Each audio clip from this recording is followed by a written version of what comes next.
Well, it says good evening here, but it's really not, is it? It's good afternoon, and welcome to the March 8th special meeting of council on this, the International Women's Day. I'd like to say to the ladies, both on council and on our staff, how much we really appreciate everything that they do for us. Without them, we would be totally lost. So we express our thanks to the ladies. The city of Parksville recognizes the people of the Coast Salish nations and their traditional territory upon which we gather with gratitude. Before we begin this evening, I'd like to remind anyone watching that you are welcome to submit comments or questions at any time during the meeting by email to council@parksville.ca. All comments and questions will be read into the record by staff during the public input portion of the meeting. I need a mover and a seconder for the agenda. Moved by Councillor Wilson, seconded by Councillor Greer. Discussion. All those in favor? Carried. Staff presentations. Mr. Butterworth, could you please give us the background regarding the draft of the 2021 and 25 financial plan, sorry. Yes, thank you, Your Worship, if I may. First of all, I just wanted to sound check. You can hear me? Very well. Great, thank you.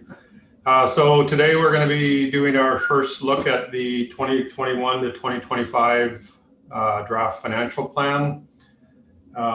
There's 49 slides, so there's a lot of information to go through.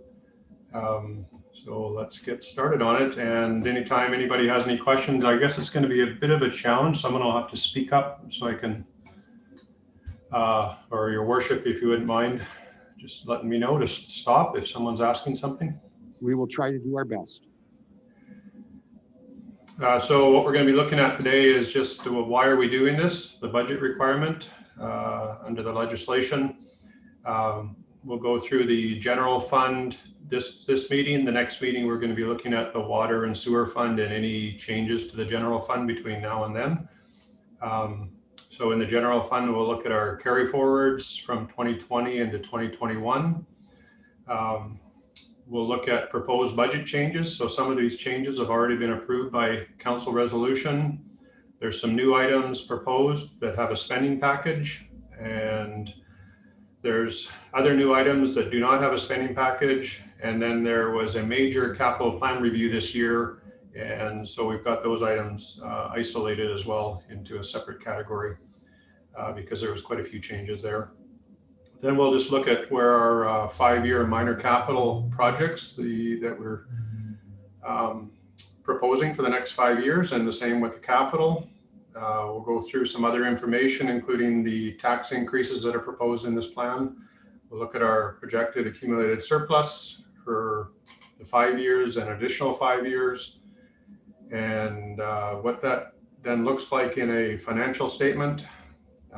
We'll go through this next item, objectives and policies, is something that we don't normally discuss at this meetings, but I thought it was kind of missing, and we should be at least introducing it here because it's requirement of the budget bylaw. So it usually just comes forward at the budget bylaw, which is a little late. So I've added it into this slide here. There's a few slides for that. And then we'll have questions, comments from anybody who may be watching, who sends in an email or a comment somehow through the social media, and council deliberations and questions.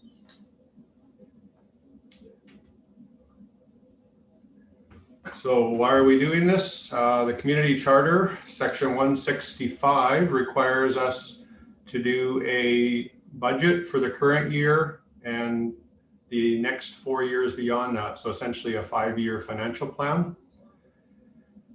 We must set out the objectives and policies in relation to our funding sources and what proportion of revenue comes from each source. The objectives and policies relating to distribution of property taxes amongst the classes and the use of permissive tax exemptions. And within that section also, expenditures cannot exceed the proposed funding and transfers from other funds and reserves.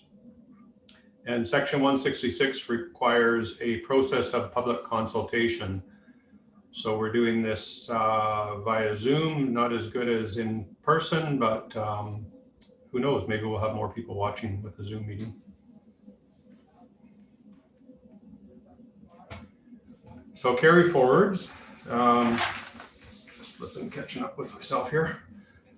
So carry forwards are projects that either weren't started in 2020 or were not completed in 2020.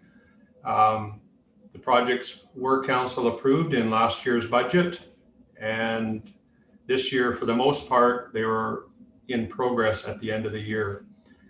In order to ensure the project continuity, the remaining project budgets from 2020 for these projects are carried forward to 2021, unless the project is already complete with a budget surplus, in which case that just goes into surplus, or if the project was discontinued.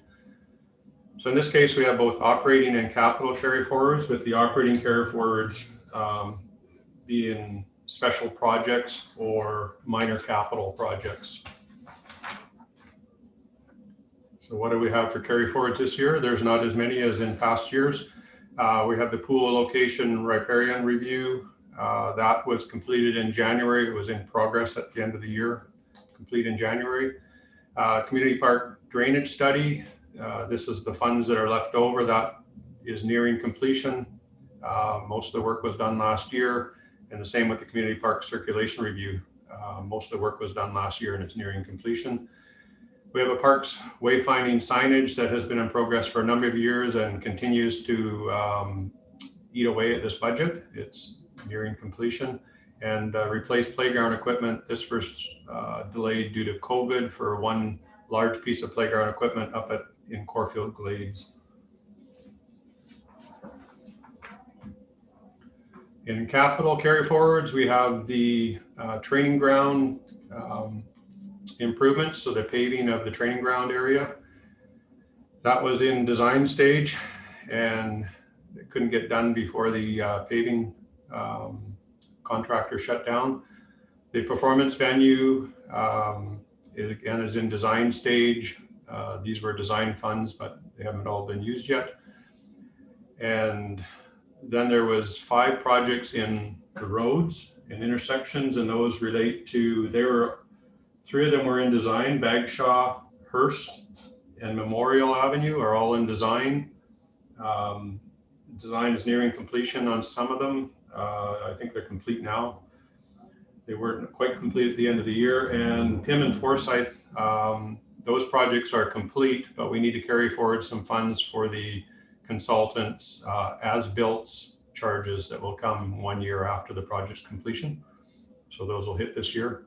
And with drainage, it's the same thing. We have the Bagshaw, Hearst, Memorial, Pym, and I think also Moss Avenue as well.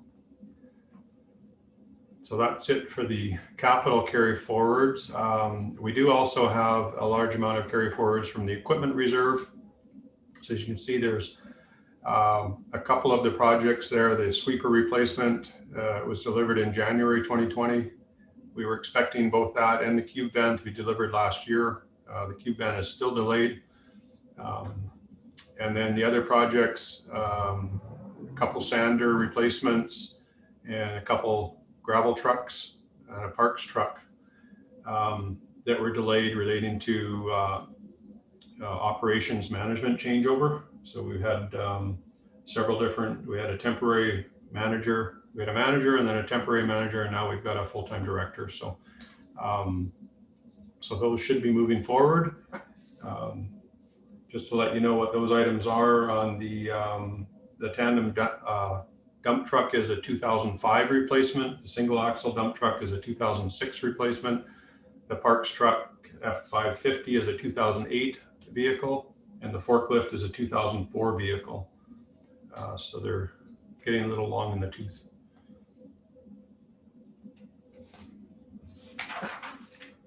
So next we're getting into the section where we talk about these items were put into the budget through council resolution. So we've got the COVID restart grants that we received late last year. those revenues, and costs will be offsetting those ones as we go through this presentation. So we've got the council grant and aid was a grant and aid, which is going to be covered by the COVID grants. On the expenditure side, we have some temporary staffing, again, going to be covered by the COVID grants, and a one-time consulting assistance, again, which will be covered by the COVID grant. Those are all approved by council resolutions. Other items approved by council resos. These ones here also have a spending package attached to them, just to document what exactly the project is.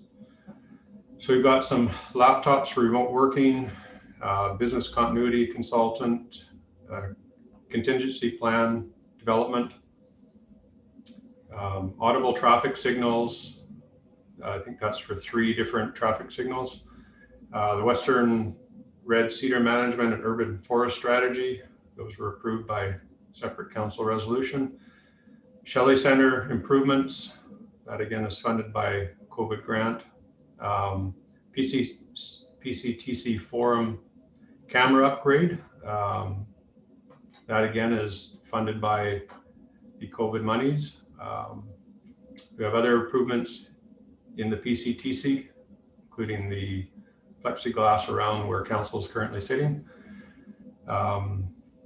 and various other COVID related expenditures that are going to be covered by that COVID grant that we received. We also have some PCC kitchen equipment,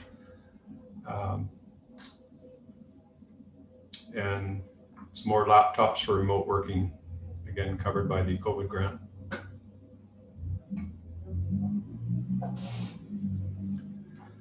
Capital items that have already been approved by council resolutions include the PCC, PCC renovation grant, which we've applied for. We're still waiting for that grant approval, which we're expecting sometime near the end of March.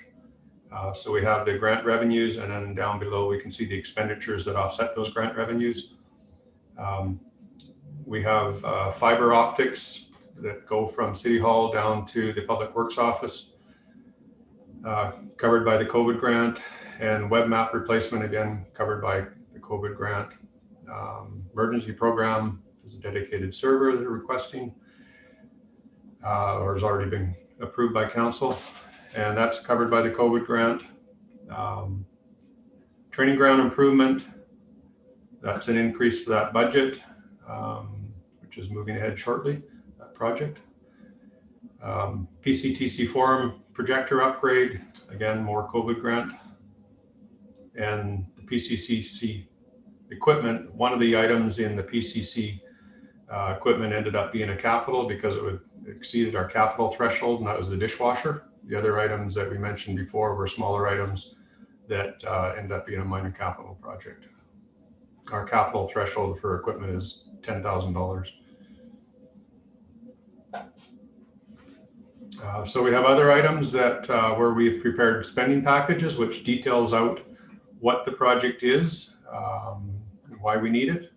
So these items here were already in last year's budget, but they've now come up where they're the current year. And in order to give background to council and the public, we prepare spending packages for those items. So we have a postage machine in finance, and interior painting and exterior painting. That's a budget increase from what they originally were. So the interior painting was budgeted at $20,000 and increased to $38,700, and the exterior painting was $10,000, increased to $26,800. And the IT server replacement, the servers are replaced every few years, and so there's a spending package on that one.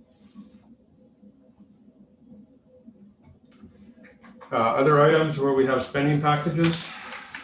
Let me catch up here.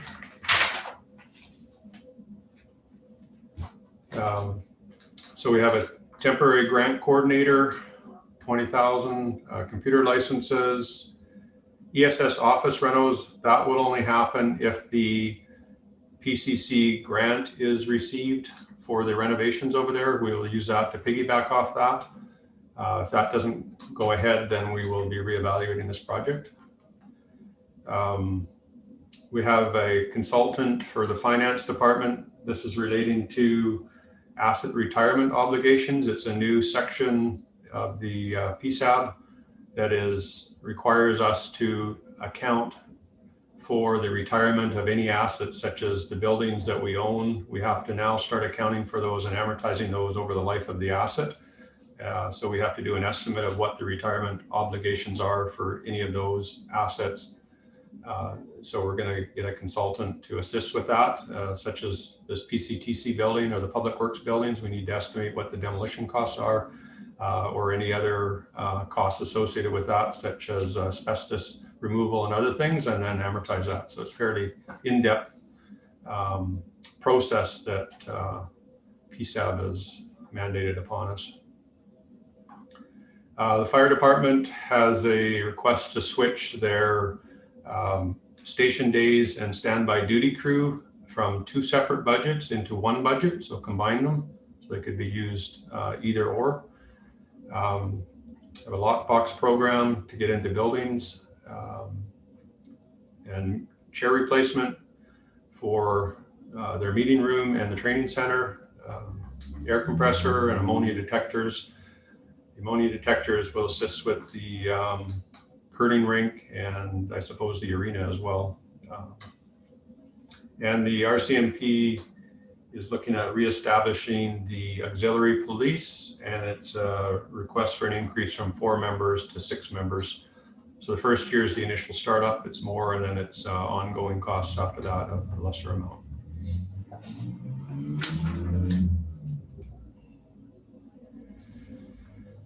The more spending packages, gravel parking lot refurbishment. This is for the parking lot that is beside the curling rink or behind the curling rink. Has some issues in there. Memorial tree extended care for the memorial trees on Memorial Avenue. Mark's Nature Park upgrades, Shelley Creek Park upgrades.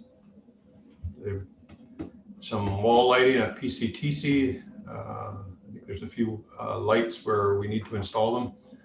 A building services worker. So this is the increase over our existing janitorial costs. So this person would take over the janitorial for several of our locations like the library and the fire hall and the ESS office, as well as expanding the service level down at Public Works with the 3 buildings down there now. Engineering, we're looking at a pavement condition assessment, storm drainage, video assessment program, where we will send a video in to evaluate our many kilometers of pipes. An environmental assessment for the works yard, request to increase the snow removal budget, and an assessment report for the works yard as well.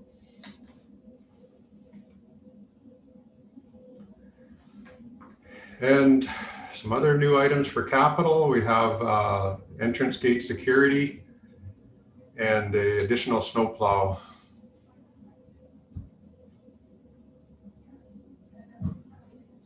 All right, so that ends the spending package section.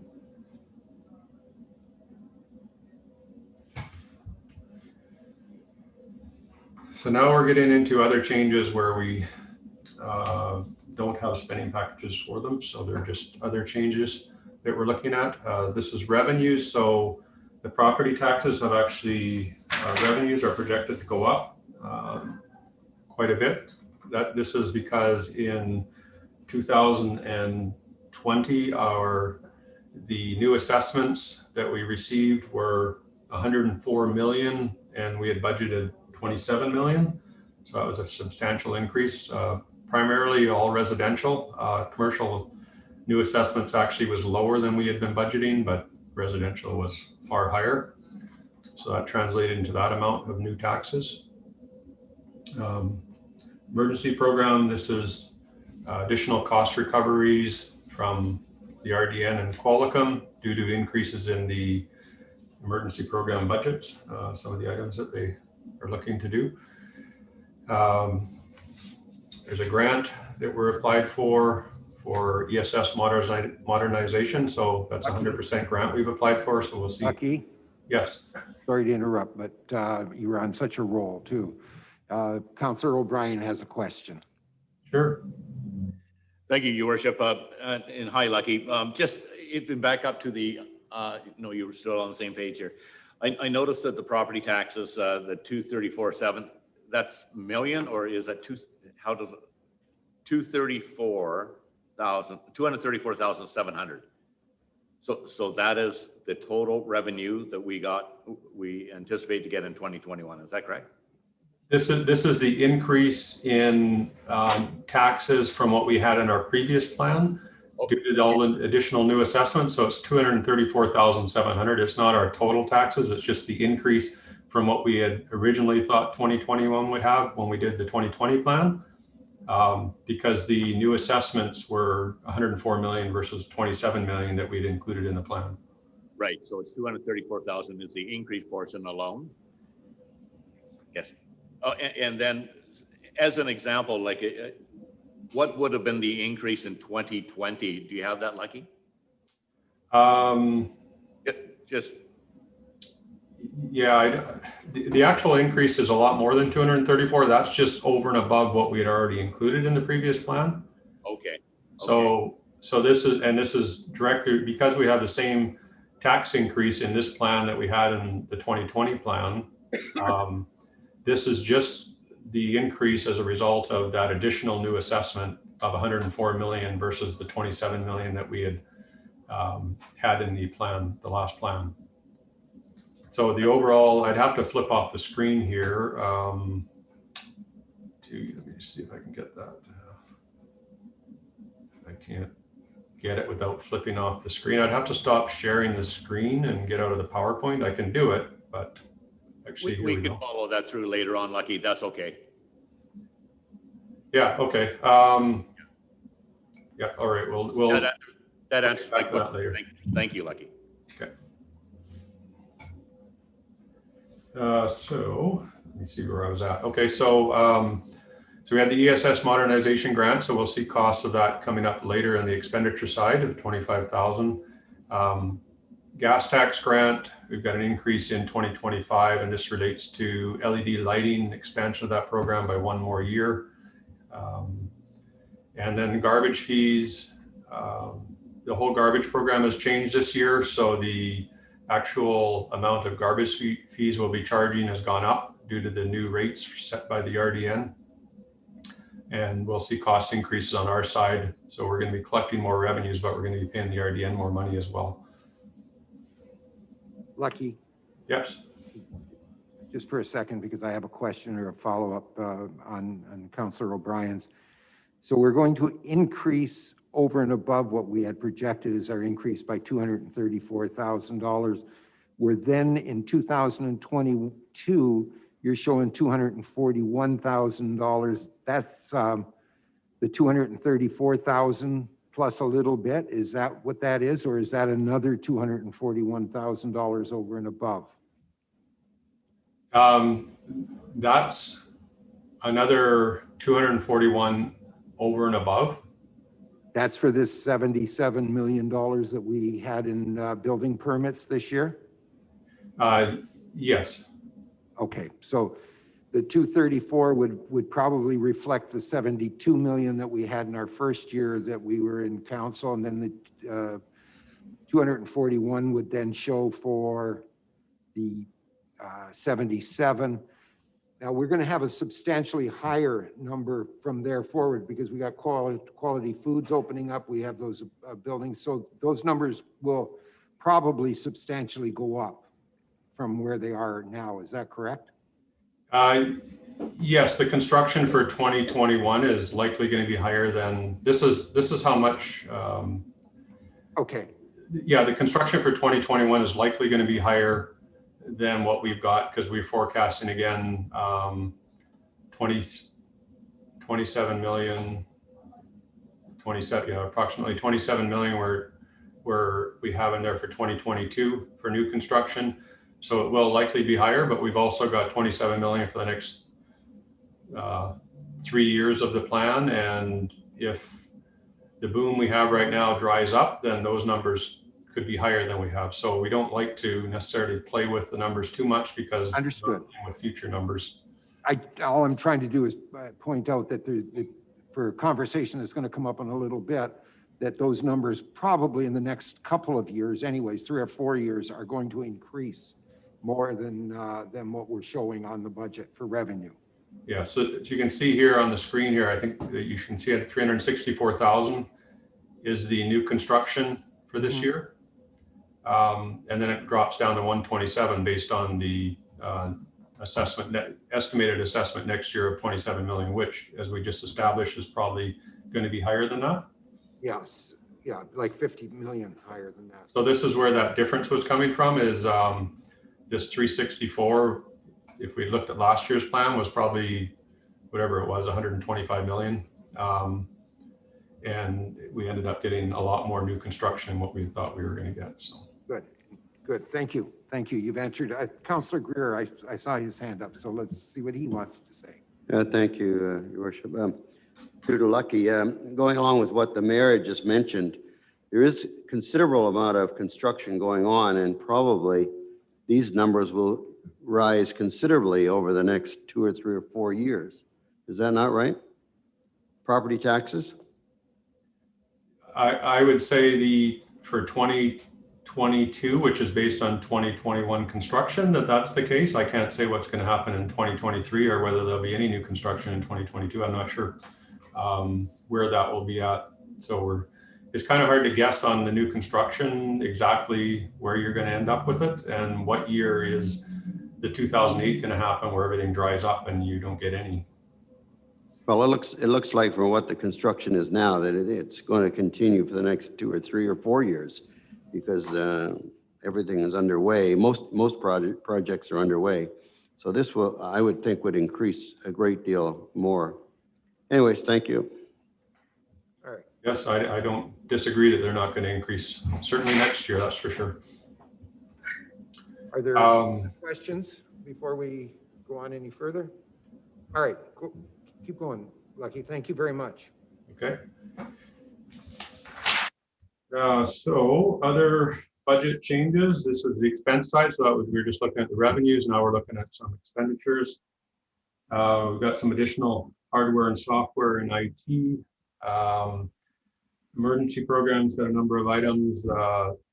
Pet trailer. The first one's a pet trailer, generator, and a heating cooling system. That is shared with, that's the gross cost, which will be shared with our partners in the emergency program. The $6,000 is an external wrap on the ECT trailer, again, shared with our partners. 3,500 is some evacuation kits. The 10,000 is various radio upgrades and replacements. And the 4,000 is 2 laptops and printers. Again, most of these items are shared with our partners. Fire department's got just a small budget increase in their small equipment. More in the main one is new fire hose appliances. They've added that as a line item. That's about $4,000 a year, and a $2,500 increase to this miscellaneous small equipment. And then there's another couple more small items in 2021 as well.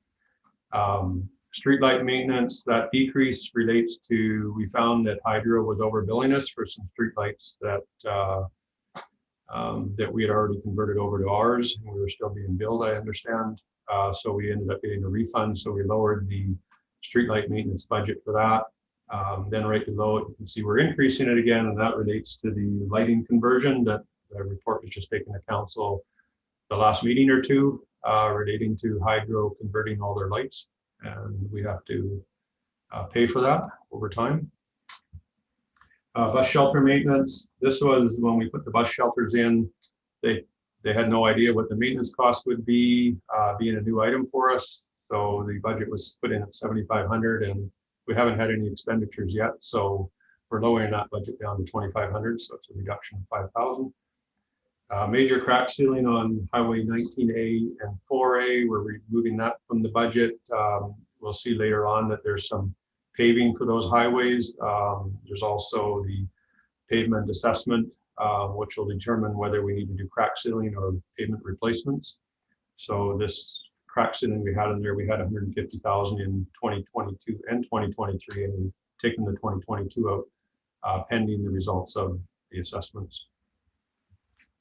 And then the other parts down here relate to the changeover of the garbage billing process with the RDN. Our net on the when we switched over, or when the RDN switched over to the new bin sizes, we had the option of pulling out of it and letting them look after it all. But our revenue, annual revenue on that for us sending the billing out and doing the collections on the RDN's behalf is about $65,000 to $70,000 a year. So we thought we should maintain this in-house rather than letting the RDN take it over at all, which would have also created a little bit of confusion for our residents as well if they're getting the bill from the RDN for their garbage and then the bill for the water and sewer from us. So it seemed better for us to maintain this here, even though there's a lot of changes to the program, and we're doing a lot of in-house changes to our billing to get this set up as well. So that's what the $6,000 billing program changes relates to. We are going to try and get half of that from the RDN. No guarantee we're going to get it, but we're going to push for that because I think they've been a little inefficient on their end on getting this program set up.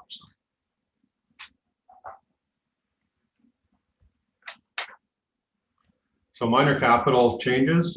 We've got some council special projects. This is the continuation of the commemorative banner program.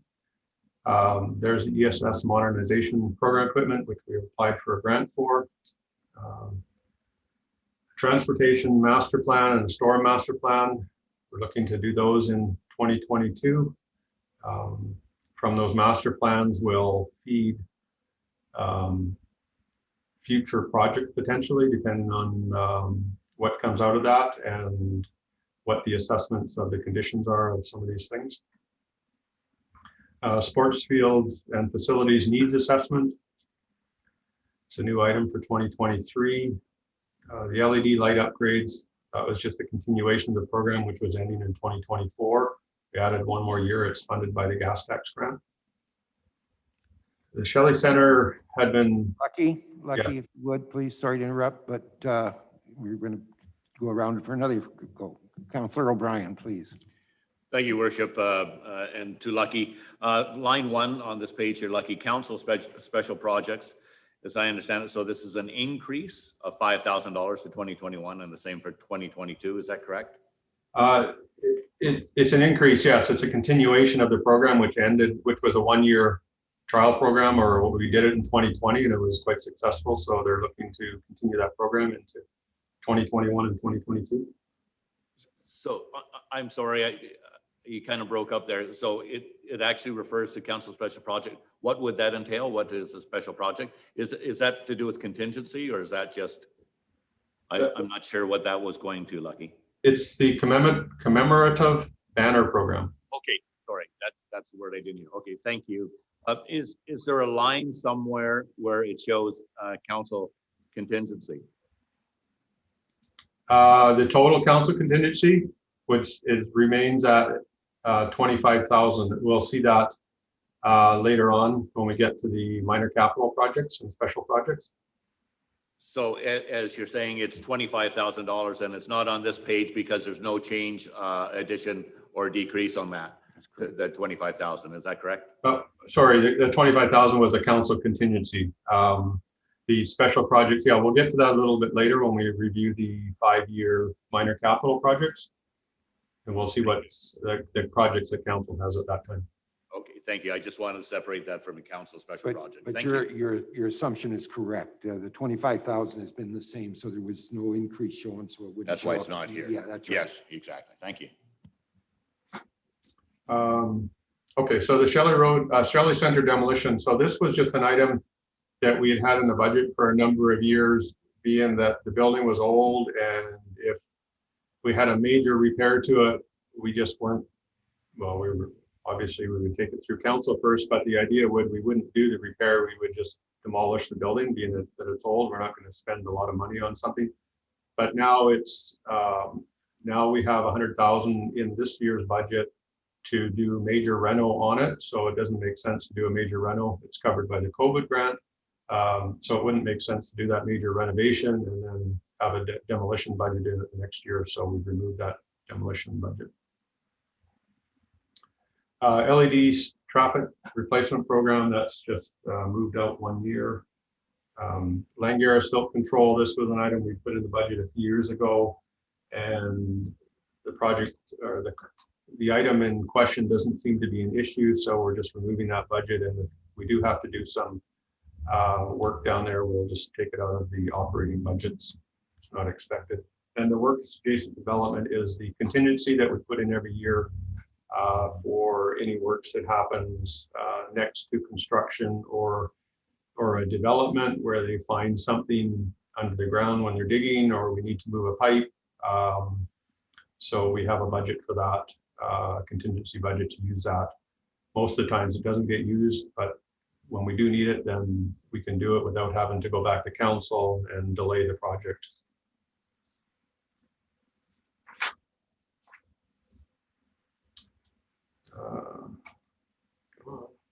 Oops, on the wrong screen.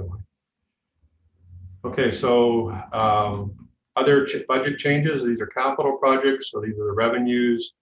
In order to balance, we haven't quite, we're going to see soon that we haven't quite balanced year 5 of this budget, but in order to get it to where it is, we've had to increase our use of some of our reserves. So in this revenues here, we're seeing a transfer from the land sale reserve. This relates to the fire hall expansion. So we had originally 900,000 in there, and we moved part of the 900,000 into 2023 and left part of the 900,000 in 2024, and then increased the actual expansion itself. The first two were for some land purchase relating to the expansion. And in 2025, the expansion itself, we've now funded that from land sale reserve. So that's previously was funded by taxpayers. We've got other grants relating to the gathering space that we've moved out. Right now, this year, we're focusing on getting the performance venue done. So the gathering space will come after that. We do already have grants approved for that. The washroom storage buildings, that project is, we're waiting at this point for we've applied for a grant, but we haven't heard back yet. And I think that's still a few months away before we find out whether we get that grant. So that project, we've got some design costs left in 2021, but the actual construction, being that the grant award is not going to be given to us till later. If we do get the grant, then we've had to push the construction out of years. LED light standards for again, this is gas tax funding. That project we moved out a number of years. We also had in the budget a all-weather field in 2024. That's been in the budget for quite a number of years, but it never made its way into the 5 years. And so we've removed that item from the budget as well. That was put in the budget under a 50% grant and a $1 million borrowing. So $1 million grant and $1 million borrowing. And that was just, we weren't going to do the project unless we got the grant, but we've just removed the project altogether at this point. And Rath Trevor, the actual construction, that again has been moved out 1 year. So this is the funding for DCC. So here are some of those projects that we were just looking at the revenue. So here's the project itself. We had budget and financial software replacement in 2025 and moved that out 1 year at this point in time. Not looking at replacing that, but when you do a 20-year plan, you put in for replacements of your software somewhere along the way, as well as your other assets. So that was in there for 2025, and we just moved it out another year. The gathering space, again, as I said, moved out a year, and the washroom buildings. Tennis court drainage, that project is combined with the pickleball courts. We moved that from the budget. Drainage will just be done when the pickleball courts are done. And the LED light standards are moved out, as I indicated. We moved the permanent concession from the budget. Other projects that are further out, you can see the big one is the all-weather playing field construction. We moved that out, and then the debt costs, if we did have to borrow for that, then there was ongoing debt costs, $69,000 a year, so that's been removed from the plan. Rath Trevor Trail development, as I said, has been moved out a year for the construction. And the park storage building, this item was, those funds have been diverted to the Public Works yard assessment that they want to do. See what they actually need down there.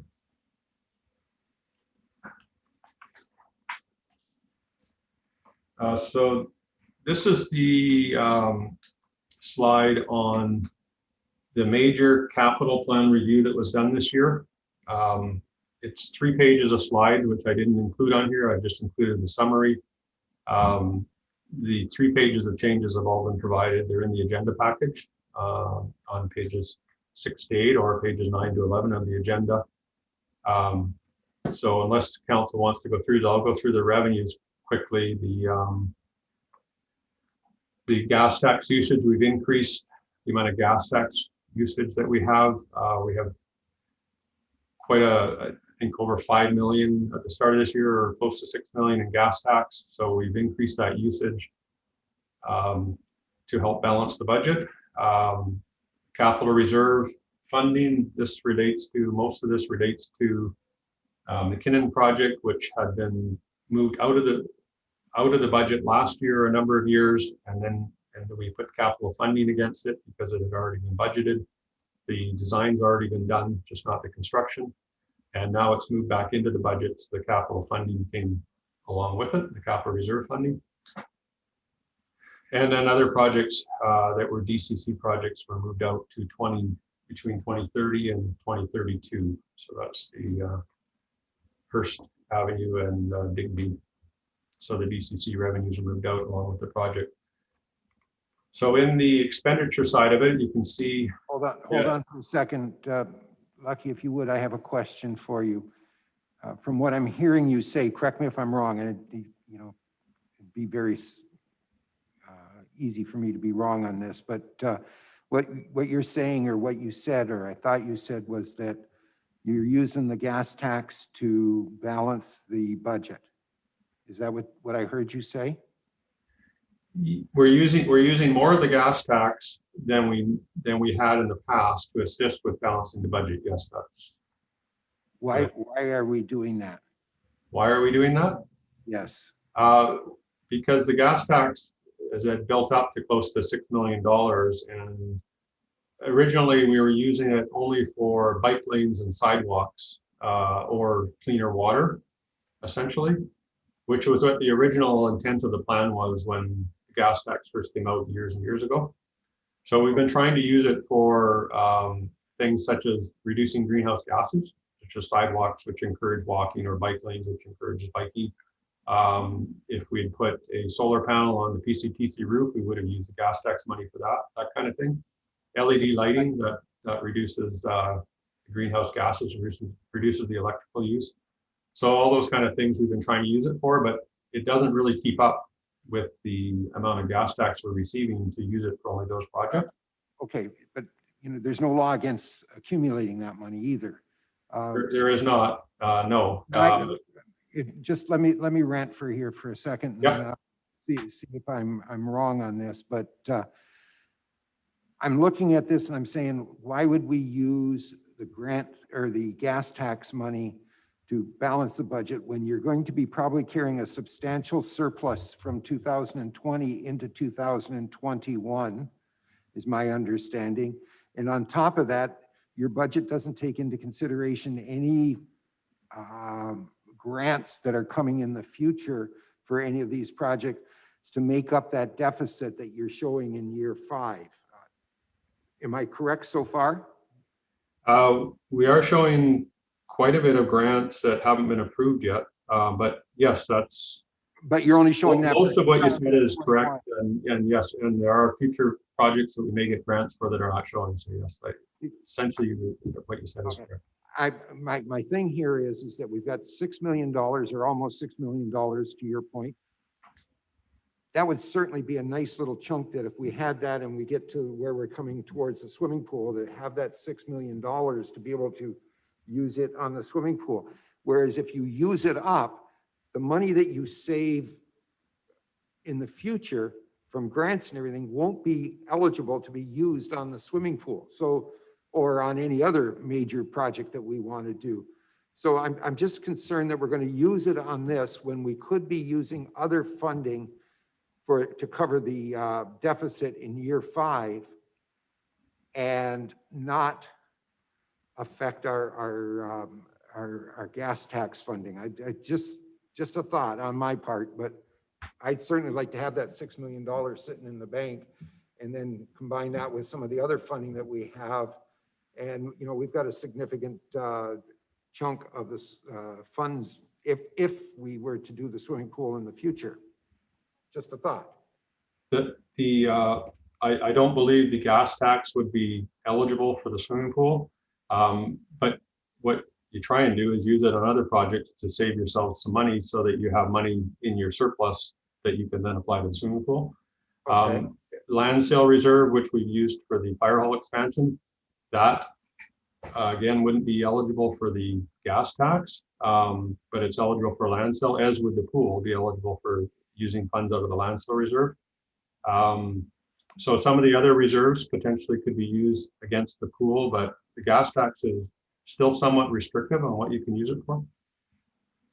Well, they kind of, correct me if I'm wrong, did they not kind of ease up on the requirements for the gas tax spending here in the last year or so? They have eased up on it, yes. But I don't, well, I'll have to look into it and I'll get back to you at the next meeting. I don't believe that a pool would be one of the items that would be eligible, but I will double check on that. I would like you to check it if you would, please, before we make that. Yeah. Councillor O'Brien, I could see that you want to say something on that. Yes, I'm following in the same vein that the mayor has. You're lucky. You're saying that, I remember I asked this before about the gas tax and the pool wasn't included, but you're saying now land sale reserve funds or it could be used if you were to purchase land to put a pool or a rec center or something like that. Are you saying that we could use gas tax money, part of that 6 million, to buy that land? No, just the land sale reserve funds can be used to either purchase land or to do improvements on the land, such as a fire hall expansion or a pool. You can use your land sale reserve for that, or if you had to buy a different piece of land for the pool, or buy a piece of land for the pool, then you could use your land sale reserve for that as well. But we are using majority of that for the fire in the budget, at least in this proposed budget, for the fire hall expansion. For the fire hall, the renovation to the fire hall, is that correct? Yes. Okay. Expansion, not a renovation, expansion. So rough and dirty, they're lucky. How much is in the land sale reserve right now? Hold on a second here.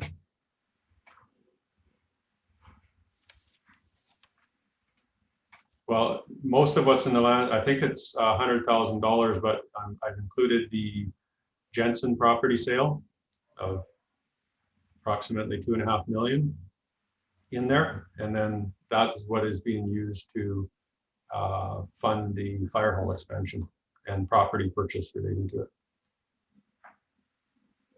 So approximately that would be about 2.6 million in there after the Jensen property sale. So as I understand it, the Jensen's property sale, part of that money has to go into the parking reserve fund. And if that's the case, if a portion of that is, could that parking reserve fund amount apply to the parking in the swimming pool?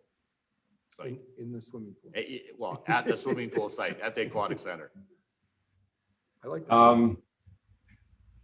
You're correct. There, I think it's a couple $100,000. I don't remember the exact number because we haven't looked at that for a few years now. I think it's a couple $100,000 that's from the Jensen property sale that would go into the parking reserve, and the rest of it go in the land sale reserve. I don't know that you could use the parking at the pool as from the parking reserve. It'd be, I'd have to look into that one, but it's more specific for the purpose of the pool as it is to the purpose of why we collect the parking reserve funds for, which is to provide parking mainly in downtown, I believe. Yeah, It's just. but you're yeah. making that, sorry, Yeah, if you carry would, on, please, you're making the assumption, my thinking is, and I think I'm correct, as long as it's public parking, doesn't matter where it is in the city of Parksville, it applies for that public, it doesn't have a geographic area attached to it. I think the reserve is called the downtown parking reserve. I believe it's only charged for properties in the downtown core. I could be wrong on that. Blaine would know that better than I would. Hold on for just a second, let the CAO speak and then. If I may, I think that we actually have two things. So we do have parking in lieu that comes from the downtown when Yes. somebody contributes or purchases the right to reduce their parking. And I would say that has to be, to serve the downtown. But I believe, and again, we'll double check for next meeting, the parking reserve itself, which would have a couple hundred, I think it was 187,000 or something that would need to be put back into it. It does not have to be allocated to downtown, but we'll certainly confirm. Because one of the things we were discussing was that the parking at the future pool would be for more than just the pool. It would be to access trails and other public amenities nearby. So the ball fields, other things. So we'll definitely double check and see what the nuances are on that. Yeah, thanks, KAO. KAO. KAO. Yeah, KAO, Kiva. Parking, Yes. camping grounds. And that was my description, was like public parking type of thing, whether it's they're going to use it for the aquatic center, they're going to use it for the ball fields, or whether they're going to go for a walk. Exactly. It still comes under public walking. I'm just thinking of a way of tapping into that, because we have to allocate that from the Jensen. So it's just an idea anyways going forward. So I appreciate that. But then basically that's still leaving Lucky the 6 million in the gas tax, other than just balancing the budget in the capital roads work type of thing. You're still sitting on a rather large kitty there. So I'm thinking, so that in your estimation would be, it's good. I was confused, and I was going to ask later on, but I thought the Rast River Trail connection was actually funded by the gas tax, like part of this 6 million. But I see in your previous notes here anyways, it showed that the Rast River Trail had a grant from the DCC fund of 445,000. So that's correct, that it would be funded by the DCCs. That's eligible, I guess, is what you're saying for the Rast River Trail.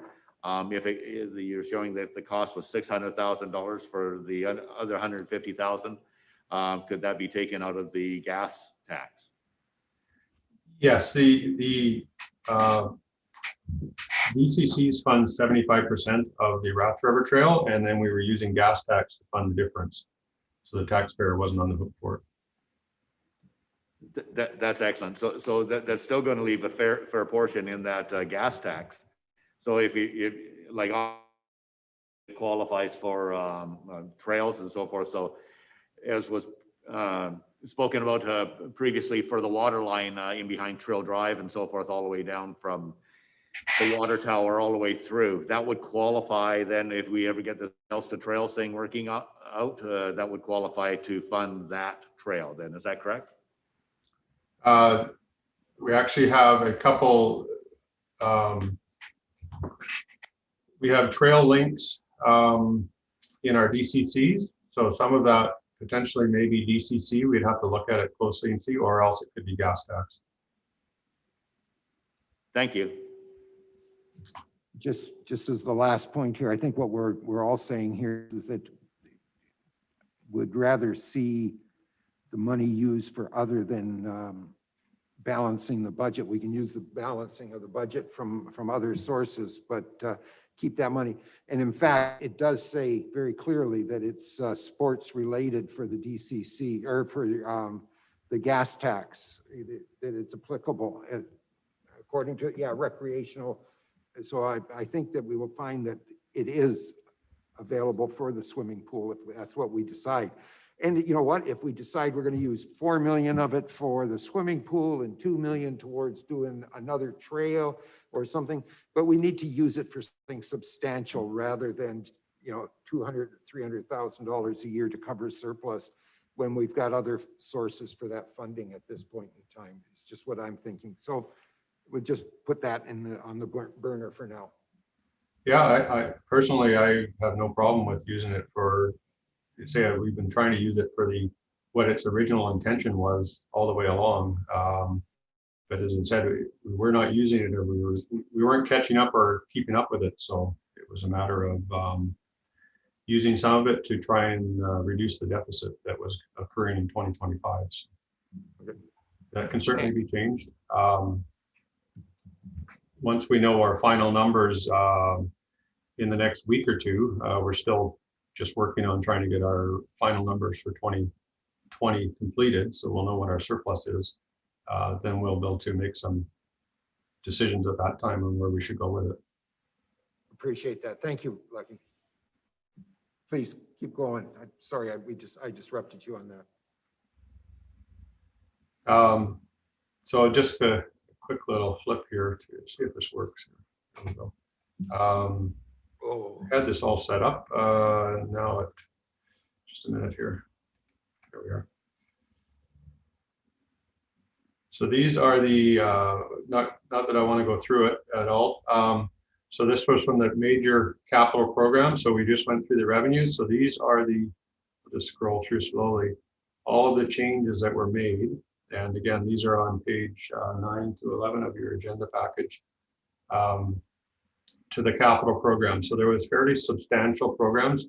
There was a lot of budget increases relating to the pricing, because the pricing was quite outdated. It was probably 4 or 5 years out of date. So there was quite a number of budget increases related to that. But then there was a lot of projects that were either moved out or moved into it after an assessment of preliminary assessment of the age and based on asset management program that we were using. So as you can see, I'm just scrolling through slowly. So there's not the end of it there, the storm. So there was a lot of projects. And that's why I just included a summary in this presentation. On any of them, we'll be happy to answer them.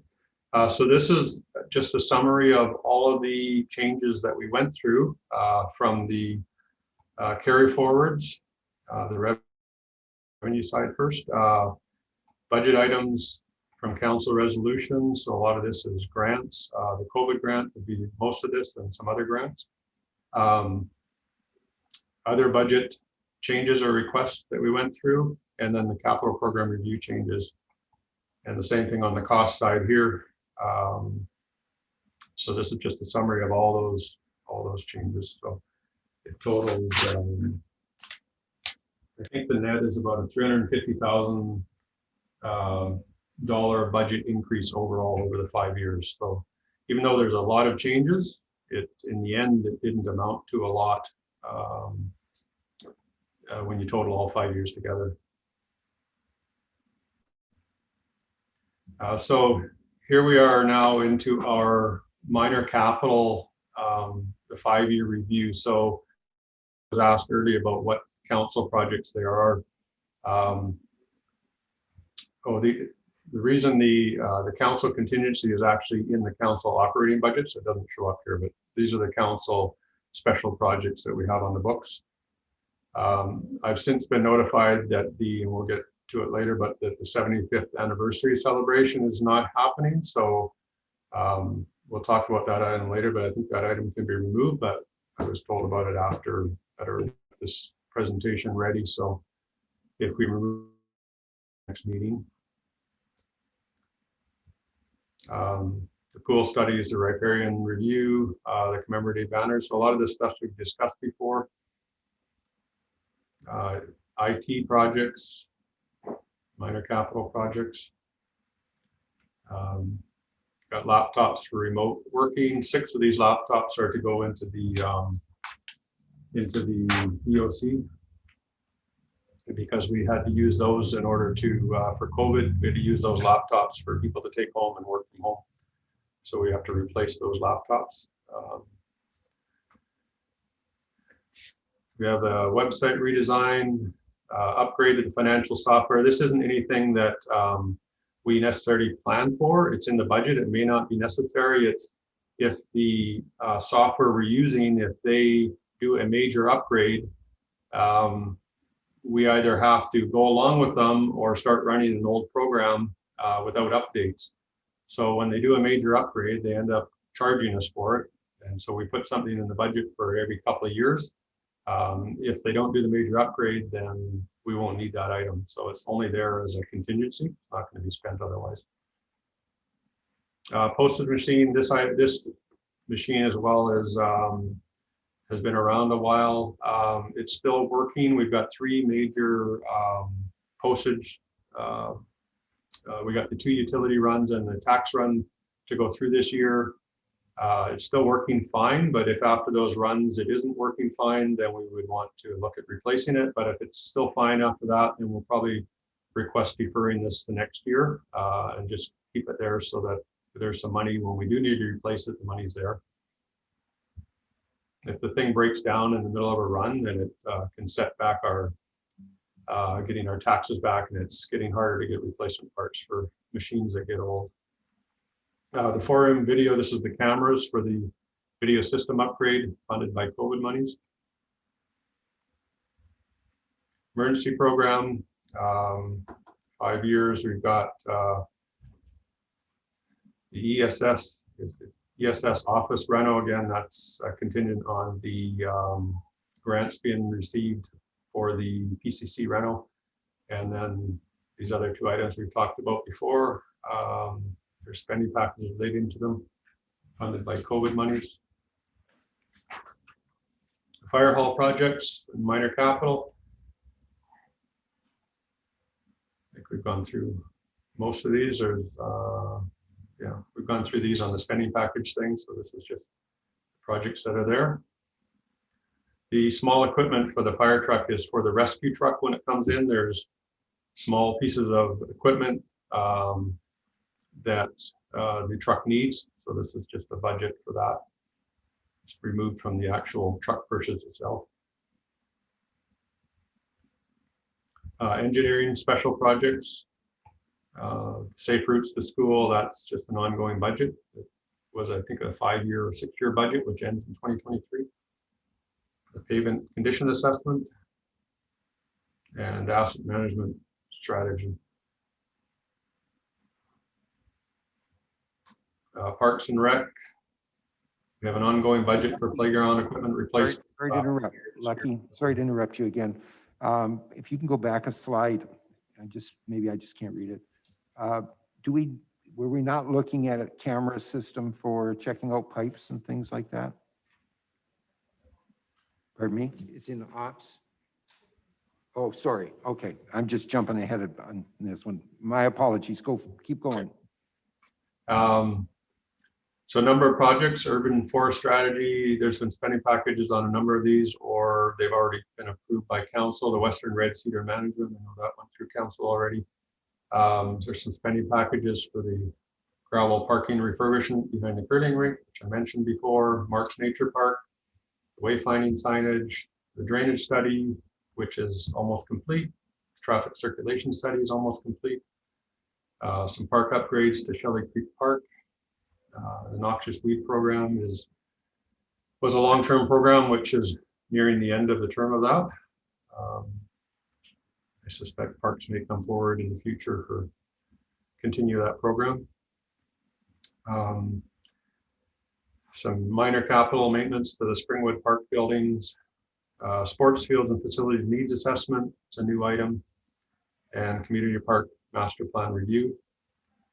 That's budgeted every, I think, 5 years, if I'm not mistaken, 5 or 6 years. And the Springwood tennis courts repainting 2024. Facilities. So we've got the Shelley Road Center renovation for this year, we funded with the COVID monies. PCC appliances, roof replacement for this building. We were looking at it last year, it didn't, it's been pushed out to this year, and then the second half of it in 2024. This is the city's share of it. It's a $250,000 project. Other PCTC projects in the near future. And as you can see what the other projects are we have here, again, these bottom ones, a number of these bottom ones, oops, sorry. We have some SEPTED, that's an ongoing budget item. And then the COVID renovations, the Public Works building, as well as PCTC building. And yard environmental assessment and the space assessment.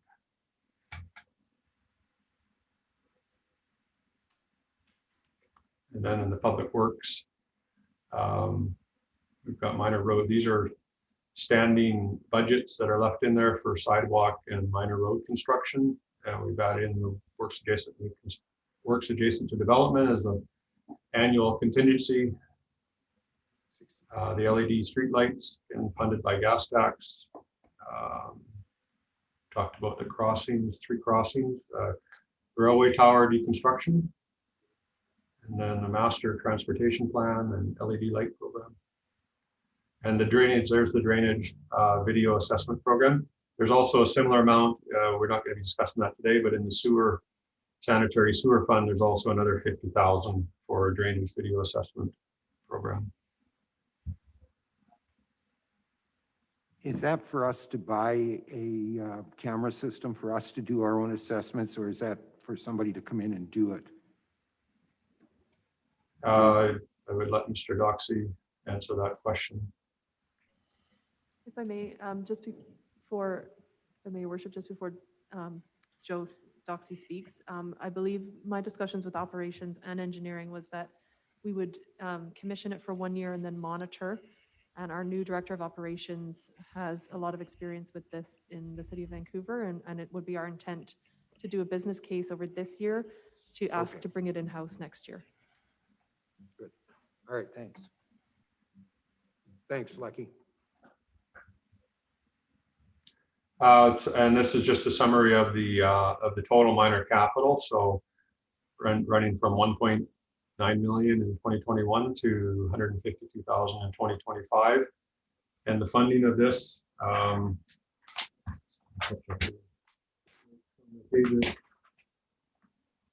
so the operations or accumulated surplus or taxpayer is the main funding for these things. And then we've got some grant and some gas tax funding part of it. PCTC building itself has a reserve, so we're using some of that reserve to fund the roof replacement, and then some carry forward reserve funds. So that's the minor capital, and then we have a 5-year review of the capital. Hold on for a second. Councillor Wilson has a question for you. Thank you, Your Worship. Just a question, Lucky. How is it that the roof replacement is divided up in those 2 years so far apart? I'm a little confused. Is it not done all at once? I'm not sure that anybody because people in facilities and operations are new. I'm not sure if Belinda knows the answer to that or not. I don't recall why it was split up at the time to so many years apart. I think part of the roof still had some life left in it, so they were separating it, but I could be wrong on that. Could we confirm that for the next meeting, please? Sure. Thanks. Just jotting that down.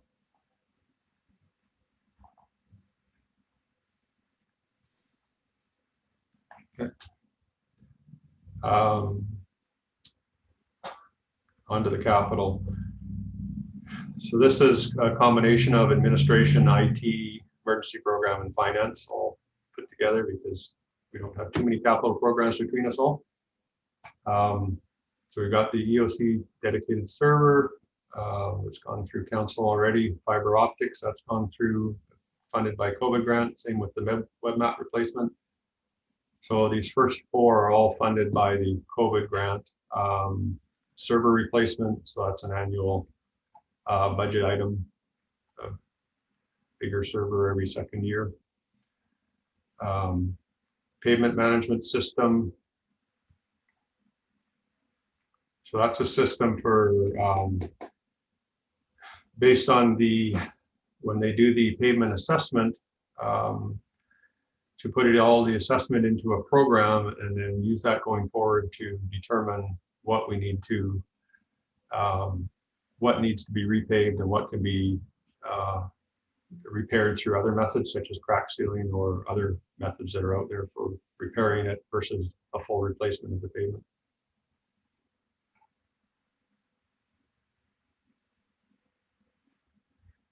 Fire department, the main item is the rescue truck and the training ground improvements this year, paving of the training ground. Next year, there are 3 trucks are up for replacement. And then there's that addition to the fire hall we talked about. Community park projects. Performance venue is the main item we're working on this year. The washrooms, again, we're waiting for the grants for that. Pickleball courts are part of that grant as well. Once we get the grant notification, then these would be the items that would move forward first, and the washrooms would have to be designed. So that's fund in there for designing, and then the pickleball courts and the lacrosse box resurfacing can move forward a lot quicker. And again, the PCC reno, emergency generator for this building. That was a project from this year that was moved out. And then the initial start of the design for the swimming pool and recreation facility is shown in 2021. And some parklands, these are DCC projects. So there's Raft River Trail. As I said, 75% of that is DCC funded for the Raft River, and the other projects are 99%. There is no defined project for these, so this is trail link development. So for linking trails together, then we can use the DCC funds for it, and it's not defined in the DCC program. So whatever trails we're linking together, we can use those funds for it. It's 99% DCC funded. And in public works, we have asphalt overlays. So again, this is, we used to list virtually all the major projects that were just paving as a street name. And now it's proposing changing it more into a generic overlay program. And this will come out of the pavement management, pavement assessment analysis that's done this year as to what roads need to be done first. I can tell you that the numbers that engineering put together were far in excess of $500,000 a year of what's needed. So the assessment program needs to be done first to see if our assessment based on age is accurate, because it's just using an age-based assessment, not a condition-based assessment. So the pavement condition assessment will then define how good the pavement's in, what needs to be done, and what's a priority and what doesn't. So so then engineering and operations will work together on determining year to year which ones need to be done based on that assessment. And then the major projects for this year, which are all in design or designs either complete. On a few of them, the design's done. Other ones, it's nearing completion. So we've got Bagshaw, Hearst, Moss, Memorial, and McKinnon.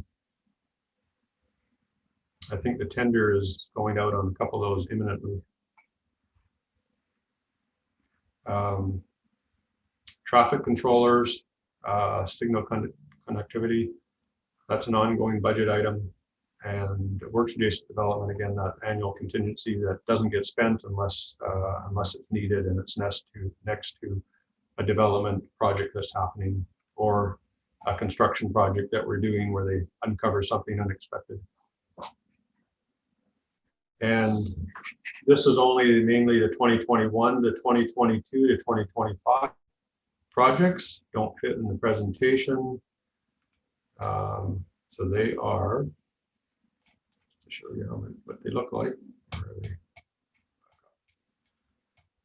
Right here. I'm going to expand that a bit.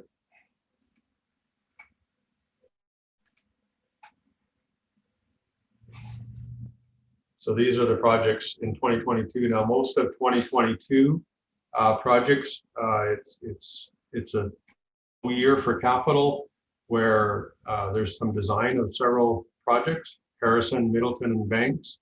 No actual construction. The 3 projects here are paving for 19A. Again, that's going to come out of that pavement assessment. We left those in the budget. It may be other areas of 19A that need to be done, but it's expected that something on 19A is going to need to be done from that assessment. Budget at this point in time pending that assessment, and then each year there's some additional 19A work to be done, but again, that's going to be determined from that pavement assessment. So just flip back so you can see there's the various projects that are happening from year to year. Just didn't fit well on in this PowerPoint. So the total of the roads is 7.9 million this year. As I said, next year is a bit of a catch-up year where there's only 3 projects for design. If any of these are in progress but don't get completed, then they will move to take up some of the move some of those budget monies forward.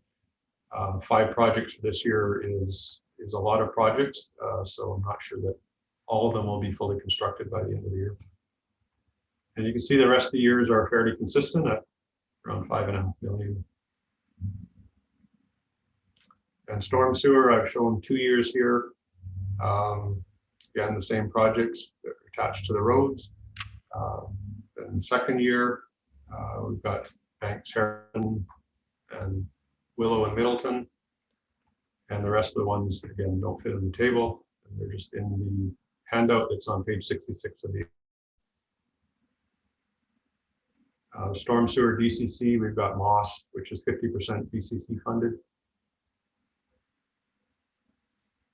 And others, so we talked about the entrance security before. There's a spending package for that, and the snowplow, there's a spending package for that. And so for our capital, so you can see there's a very significant amount of capital each of these years. Page here. So this total on the bottom is 47.4 million of capital over the 5 years, of which the top line operations or accumulated surplus or taxpayer amounts to 31.5 million of it coming from our accumulated surpluses or the taxpayer. And then about 15.8 million coming from various reserves or grants or DCCs. So that's the end of all the projects that we have.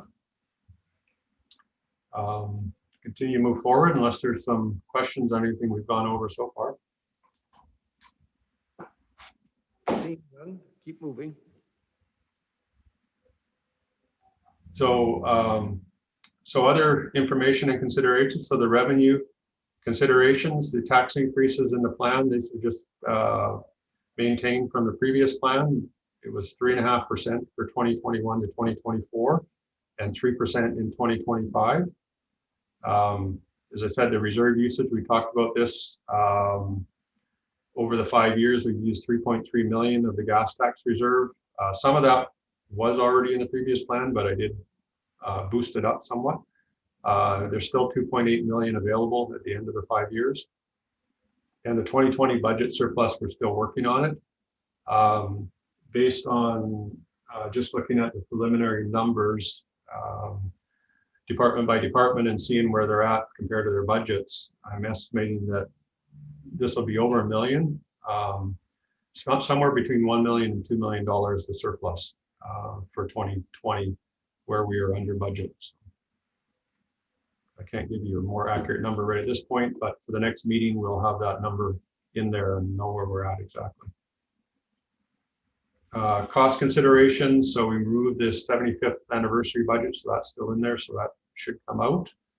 The model has RCMP Hold funding on for a increasing. second. Lucky, if you would, please, Councillor Chandler is indicating he has a question. Thank you, Your Worship. Just a question to CAO Kaler. I just wondered, Kiva, if you've had any conversations with the RCMP about whether they are going to be in deliberations or talks about going union and how that's going to affect things. I'm just quite curious about that as to what that's going to do to impact. And are we looking at that as a contingency fund, putting that aside, or just a question? I can answer that for you, Councillor Chandler, only because we sat in on a meeting with Sergeant Rose and asked him that exact question. It is, they have formed an association and has been formed for some time now. They're in the process of negotiating their first contract. Don't know what it's going to look like at this point in time. I can tell you it's not going to be cheaper than what it is now. So we're going to have to wait and see where that comes out. You know, and they're expecting, his indication was he thought probably towards the end of summer was when they were going to start to have some, at least a better indication as to where the budget, where their budgets were going to come in. And at that point in time, then we'll have to sit down and look at it and see what we're doing. So I don't know if that answers your question or not, but.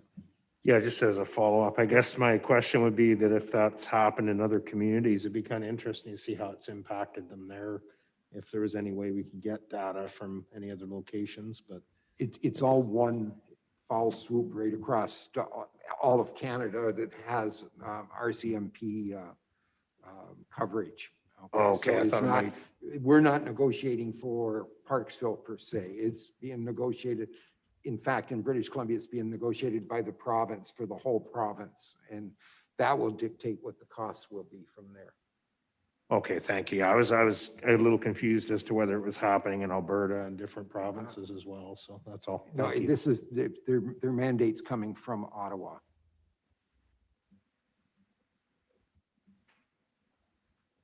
Councillor O'Brien?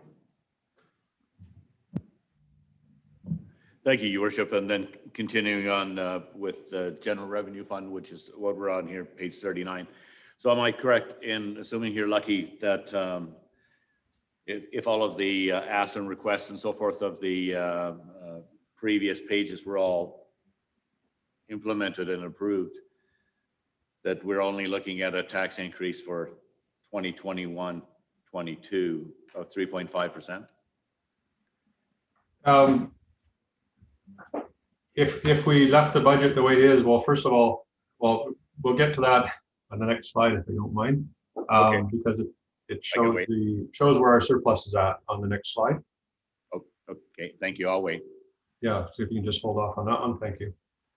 Where was I at? So the right now there's been some question about whether the RCMP, when we hit 15,000 population, the province right now funds 30% of the RCMP for us on our behalf. When we hit 15,000 population, they'll only fund 10%. So our funding share of it goes up 20%. And right now the model based on the population people model for Parksville on the provincial websites is showing we hit 15,000 in 2032. So there's been some question about how accurate that is with all the construction going on. So I think we'll know a little bit more after the 2021 census of where our model's at and whether that needs to be moved up in the process.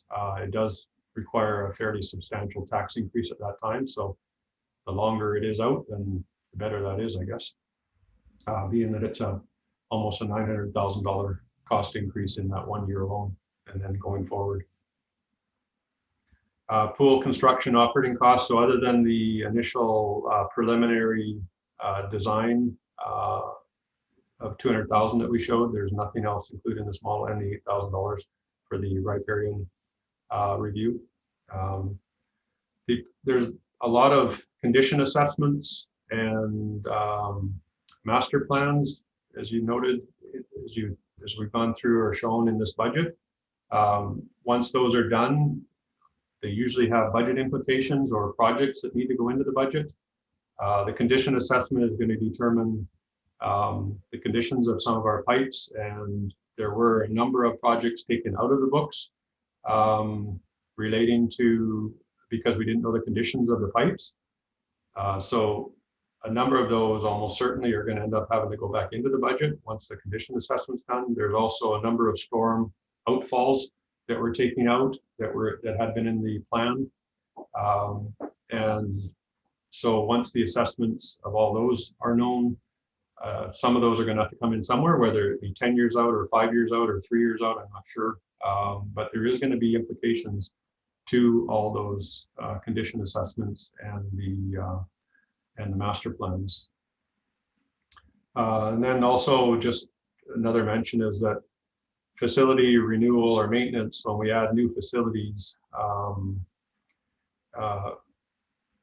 there's ongoing maintenance, I guess, and also replacement of the facilities that we need to account for and make sure we're cognizant of these things. So when we replace the,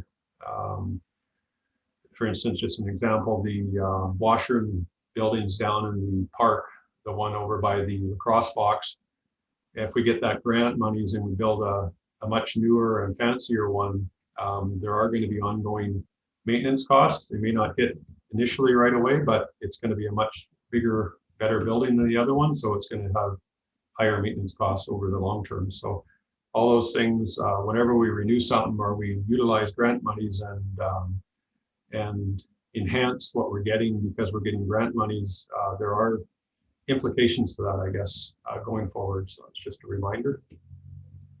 And we try to incorporate some of those things into there, such as the ongoing costs for the performance theater. Our initial estimate is $23,400 every year for maintenance on that building, as far as garbage cleanup, washroom cleanup, and all these other items that would come along with it.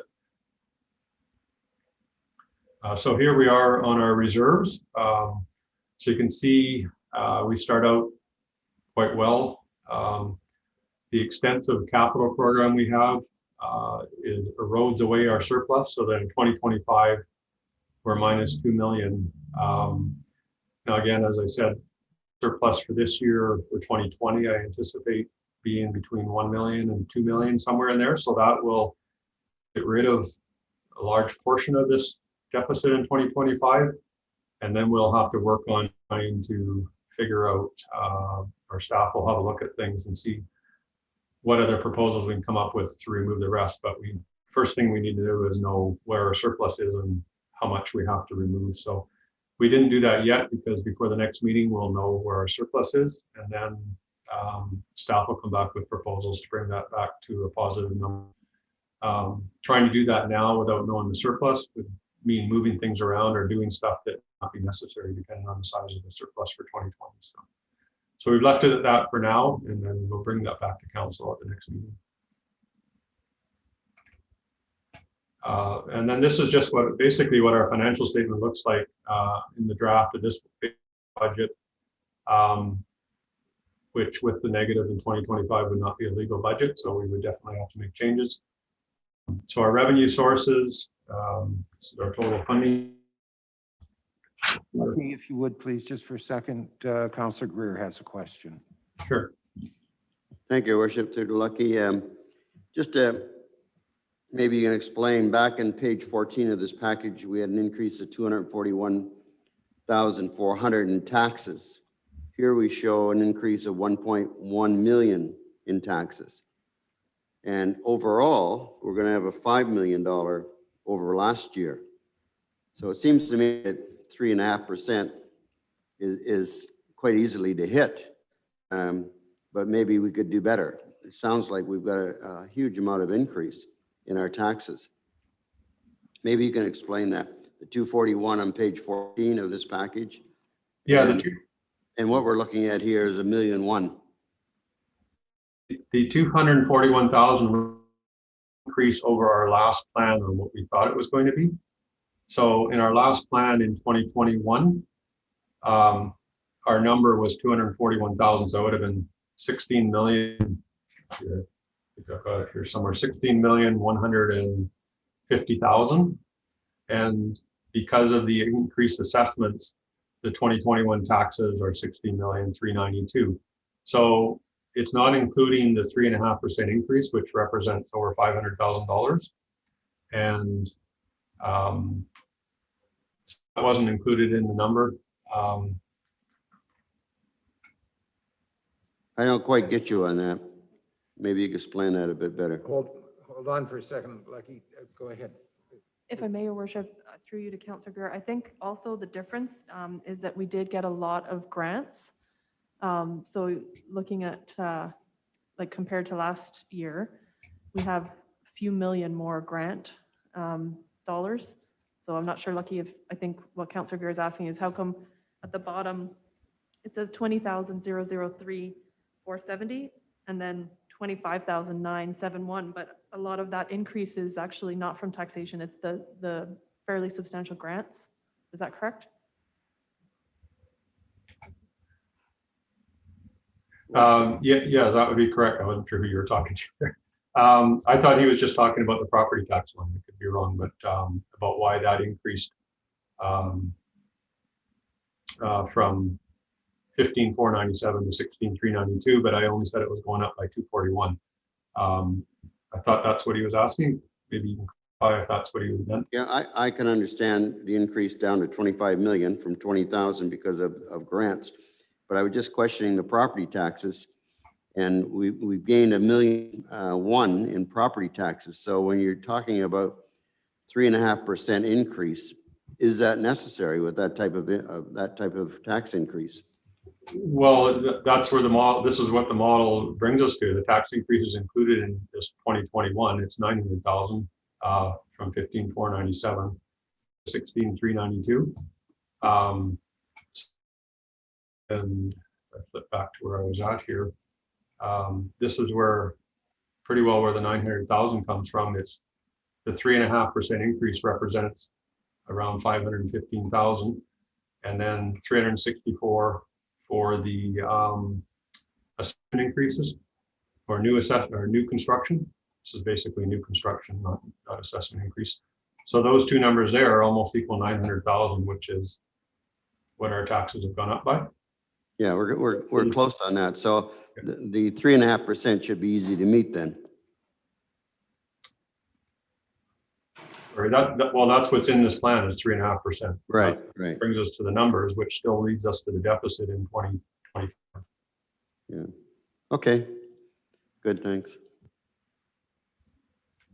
So the revenues, as I said here, so interesting thing here, I was just looking at this before the meeting, is that in 2020, the property taxes were actually 77.5% of our total funding source.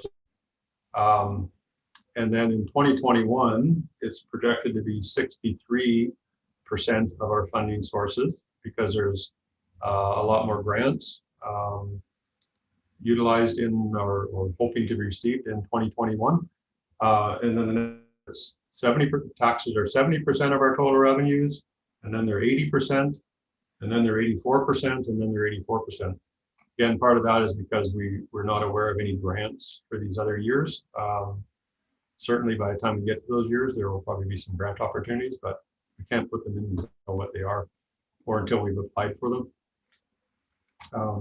So I thought that was rather interesting that, and also later on when we talk about our revenue sources and our policies around it, this comes into play.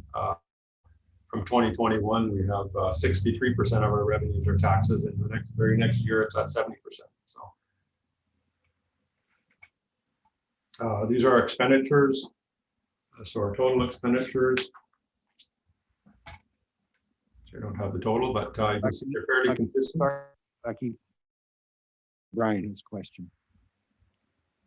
Thank you, Your Worship. And so just backing up to your reply to Councillor Greer regarding the difference in percentage in property taxes as compared to the one year to the other. And you mentioned the fact is that 2021 has a considerable amount of grants that have been successful and applied for. So, which just brings me to one of the line items for one of the asks was looking for a grant writer application. I believe if the CAO can correct me without finding it here, I believe it was a 40% time factor or something. But all that I'm saying is that it just really shows the extremely good value that that's going to provide, because the grants that we are receiving for 2021 have considerably lessened the amount of property tax revenue to actually cover expenditures. So I think it's a really good ask, and I applaud staff for going for it, because I can see, especially with the amount of grants that are out there now, to have someone writing for them on a regular basis, their job, I think, has, instead of just off the side of someone's desk, it has incredible merit. So thank you for that. But thanks for putting that out, Lucky, because that's a big difference in between the two. Thank you. Okay, let's keep on moving. So as you can see, our total expenditures in 2021 to 2025, second column onwards, are fairly consistent year to year, fluctuate a little bit. This is our operating expenditures, and we actually have a net income from pre-capital expenditures. Then we get into our capital expenditures, and that's where, as you can see, they're fairly substantial. And that's what erodes away our accumulated surplus, is these substantial capital amounts. And that leads us to an annual cash surplus, or deficit in this case, ranging from the 5.3 million. 2022, the reason that one's almost breaks even is because, as I said, it's almost a year off from capital. There isn't a substantial amount of capital compared to the other years, or it's grant funded. Looks like there's a lot here, but a lot of it's grant funded. But there isn't a lot of new roads projects that are typically 100% taxpayer funded. These other projects, these parks projects or washroom facilities, we have grants for, so they're not as much of a burden on the taxpayer. As you can see, the other years where there's less grants, then the program increases, then we have a cash deficit, and our accumulated surplus has to fund all that for the taxpayer. So that's the end of that part of it. The other part, this is the section that I said that usually just shows up when we're doing the budget bylaw. So I thought we'd just quickly talk about that here, or at least go over it. Section 165 of the community charter requires council to establish objectives and policies relating to the proportion of total revenue that's proposed to come from various funding sources, including property taxes, fees, borrowing, and other. The distribution of property taxes among the among the classes, and the use of permissive tax exemptions. So we'll just quickly go over some of these. So objectives and policies relating to revenue sources. This one provides a pretty good example of why we have no specific revenue policies on that. So 2020, which had 54% of our revenues being funded by property taxes, user fees, and other sources.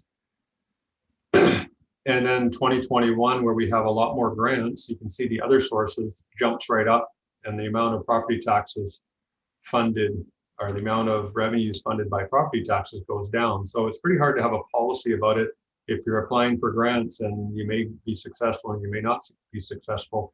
Or if you're borrowing, if we put in borrowing in there for 2021, or as we had in the model a few years out when we were going to borrow for a all-weather field, that would substantially alter the percentages for each category as well. So pretty hard to have a revenue policy with it fluctuates like that. So I'm not sure why this is in the community charter the way it is, because it doesn't seem to make a lot of sense to me when it can fluctuate due to external factors that council doesn't control.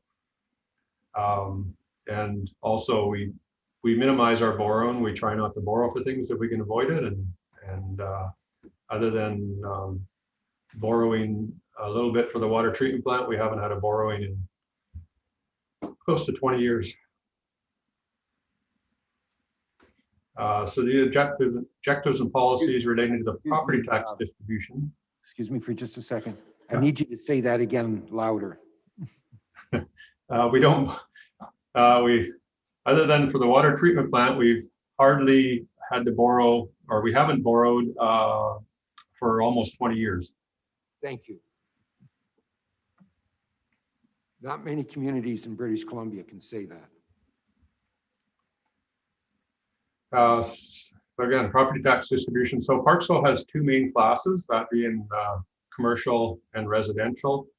Other places might have major or light industry and more substantial proportion, but ours are mainly those two classes.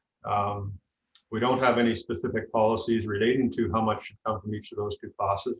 And again, that would be a challenge a little bit. As you can see, from 2020 to 2021, the proportion coming from residential has gone up. And that's partly due to, or mainly due to, the substantial new construction that was residential versus commercial in 2021. So if you had a policy where you wanted residential to equal 74% and commercial to equal 25%, for instance, the only way you'd be able to accomplish that is by having a substantial increase in the commercial tax rate compared to the residential. You have to play with their tax rates at a different rate in order to do that.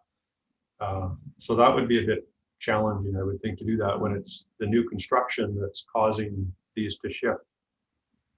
So again, another external factor that's causing one a shift in one versus the other. So hard to have a policy around that. One item we do have that we're working on right now is that the council endorsed a number of years ago, is that class 5 rate should equal the class 6 rate. Currently the class 5 rate, which is light industry and major industry, is below the class 6 rate. So it's on a process to move that up to the same rate. I think we're doing it over 6 years. I think we're now into year 4 of that program. And that requires, in order to do that, class 5 was substantially lower than class 6 rate. So it's been fairly big increases, tax rate increases to class 5 to catch up. And the permissive tax exemptions, objectives and policies around that. So we do have a policy 6.15, and in the policy it has an objective that says to provide tax relief to nonprofit, charitable, athletic, service clubs, care facilities that further council goals of enhancing quality of life and delivering services economically. So your policy has a cap of 225,000 or 1.67%. It's the greater of that. Currently we are greater than 225, so we're using the 1.67% of our total property taxes as the cap. We have reduced exemptions in the policy for recreation and athletic and youth activities to 50% of the total exemption, and a reduced exemption where public access is not allowed.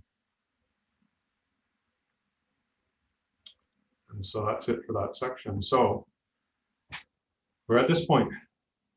Any further questions? I don't know if there was any public watching and anybody who sent in anything, any comments from the public during the meeting or not, or if anybody's watching. Do we have any communications? Nothing online, just the 2 letters that are in front of you. Okay. Can you summarize the correspondence for council, please? Yes. So there's a letter from Island Crisis Care Society on behalf of Orca Place Community Advisory Committee. They're requesting council consider the addition of garbage cans for the Jensen Greenway near Orca Place, as well as review of existing lighting on the trails. And there's also an email from S. Hawkins, also regarding more light fixtures and garbage disposals along the path beside Orca Place.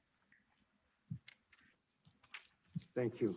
First off, we need to have a motion to receive these correspondence. Councillor Wilson, second by Councillor Greer. We can talk about this, or we can bring it up at the next meeting in council, which is a week from today. Everybody okay with bringing it up next Monday? Yep. Okay, then we will do that. All those in favor of receiving?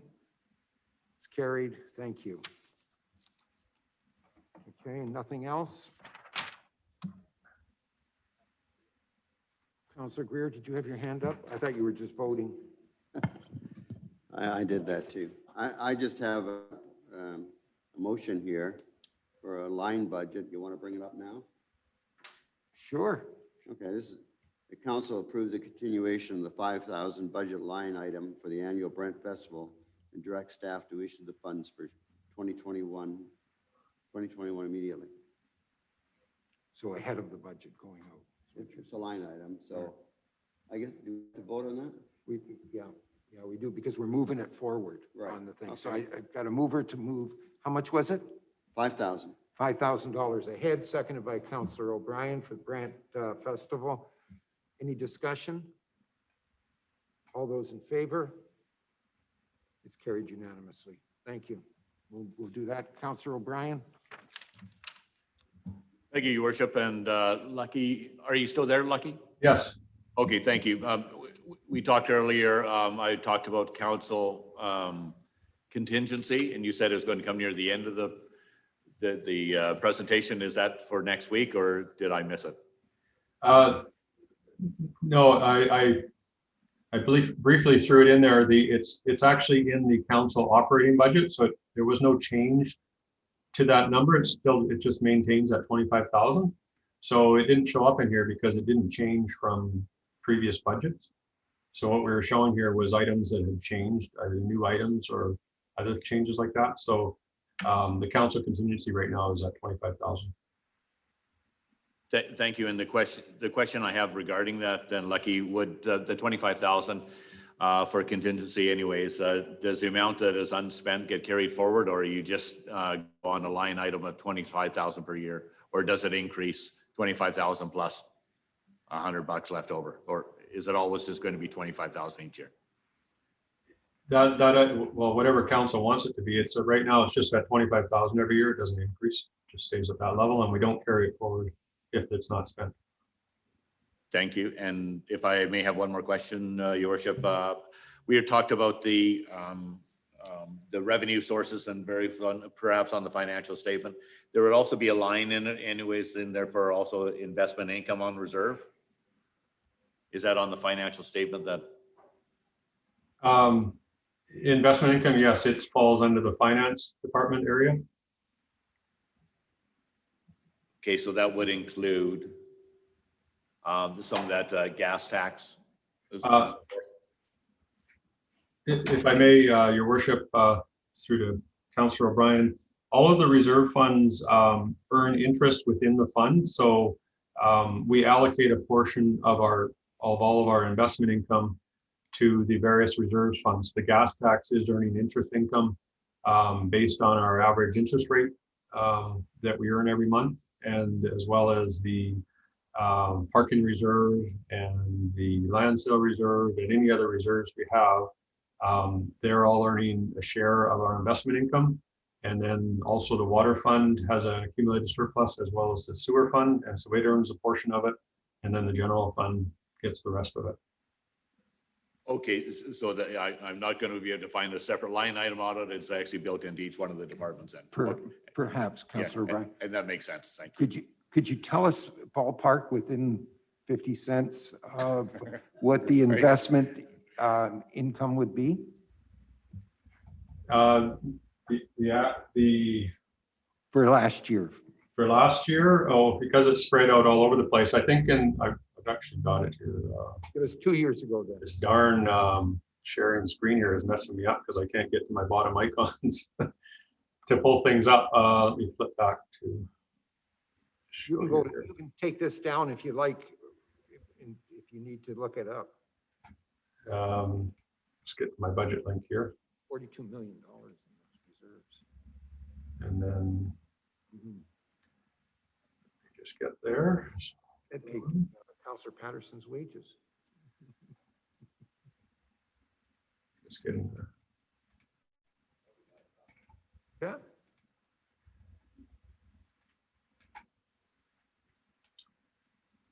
So investment income So in our budget for 2021, we're budgeting 266,000. Now this is just the general fund portion. So again, the water fund, sewer fund, and all those reserves also have a share of it. So I think we're at 700,000 or 800,000 this year for our investment income total, but again, it's spread out. So somewhere around 700,000 would be a safe number? Yeah, I'm just actually got to think that here. Stuff on the desk. Yeah, I'll give you the number for the next meeting. How's that sound? Okay, yeah, we can do that rather than spend the rest, because it's an interesting number for the public to know that we do. Yeah, and Sitting on a fair amount of cash investment, so. it's a decreasing amount because the interest rate went down on average by over 1% in 2021. Yeah. there'd be asset- 2020, I mean, but we were still earning fairly high interest because the investments had been purchased in 2019 at a much higher rate. And as they matured, they're all being renewed at a much lower rate. I've tended to actually increase the term of some of them to increase our rates a little bit to offset it, but it's still a fairly big decrease in our rates from what we were getting in 2019.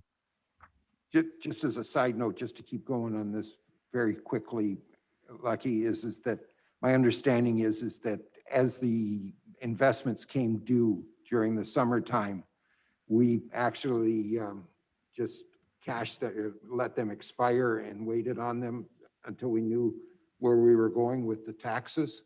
Is that correct?